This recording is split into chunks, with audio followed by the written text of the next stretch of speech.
आला विदर्भ ॲडव्हान्टेजमध्ये अनेक एमओयू सुद्धा साईन झालेले आहे आणि विदर्भाच्या दृष्टीने फार महत्वाचा सगळा हा इव्हेंट. मला असं वाटतं की आज अतिशय महत्वाचे काही एमओयूज आम्ही केले आहेत. विशेषतः यातला महिंद्रा अँड महिंद्राचा जो एमओयू आहे हा अतिशय महत्वाचा एमओयू आहे. पहिल्यांदाच ऑटोमोबाईल क्षेत्रातली इन्व्हेस्टमेंट ही विदर्भात नागपूरमध्ये आलेली आहे. महिंद्रा अँड महिंद्रा ही अतिशय आधुनिक नेक्स्ट जेन अशा प्रकारचं जे त्यांची कार आहे, एसयूव्ही आहे, तिची फॅक्टरी इथे टाकते.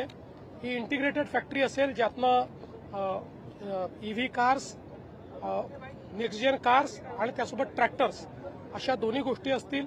ही इंटिग्रेटेड पद्धतीची महिंद्राची सगळ्यात मोठी फॅक्टरी असेल आणि यासोबतच छत्रपती संभाजीनगर आणि नाशिकमध्ये देखील ते इन्व्हेस्टमेंट करतायत. त्याचं अनाउन्समेंट त्यांनी केलं. जवळपास 15,000 कोटीची इन्व्हेस्टमेंट आहे आणि 1600 एकर जागा आम्ही त्यांना देतो. यामुळे मोठ्या प्रमाणात एम्प्लॉयमेंट तयार होणार आहे. तसंच या ठिकाणी स्मेल्टिंगच्या क्षेत्रामध्ये चांगली इन्व्हेस्टमेंट झाली आहे. ईव्ही ऑटोच्या क्षेत्रात इन्व्हेस्टमेंट झाली आहे.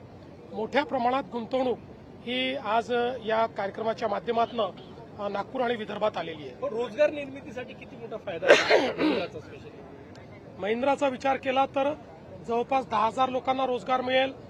3 व्हीलरची जी इंडस्ट्री आलेली आहे ज्याच्यामध्ये एकदम लेटेस्ट टेक्नॉलॉजी येते आहे, त्याच्यामध्ये जवळपास 6,000 लोकांना एम्प्लॉयमेंट मिळेल. आणि तसंच इतरही बाकीच्या ज्या काही इन्व्हेस्टमेंट आलेल्या आहेत त्यातनं अजून 5,000 ते 6,000 लोकांना मोठ्या प्रमाणात एम्प्लॉयमेंट मिळेल. तुम्ही नवीन रेकॉर्ड केलेला आहे, काही मिनिटांमध्ये एमओयू करण्याचा रेकॉर्ड राज्य सरकारने केलेला आहे. विजेच्या स्पीडनं असा उल्लेख झाला त्यात.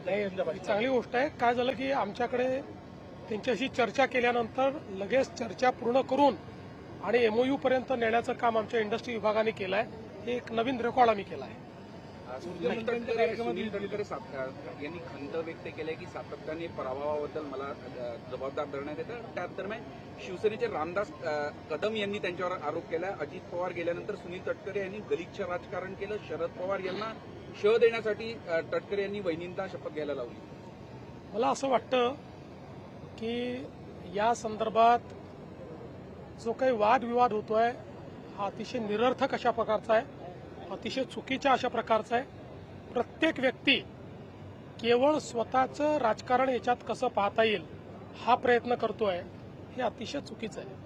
बघा, शेवटी राज्याचे उपमुख्यमंत्री, राज्यातले एक अतिशय प्रसिद्ध व्यक्तिमत्व असलेले एक मोठे नेते अजितदादा पवारांच्या रूपाने दुर्दैवाने आपल्यातनं निघून गेले. पण त्यानंतर प्रत्येक व्यक्ती त्याच्या माध्यमातून जो काही राजकारण करण्याचा प्रयत्न करतोय ते अतिशय चुकीचं आहे.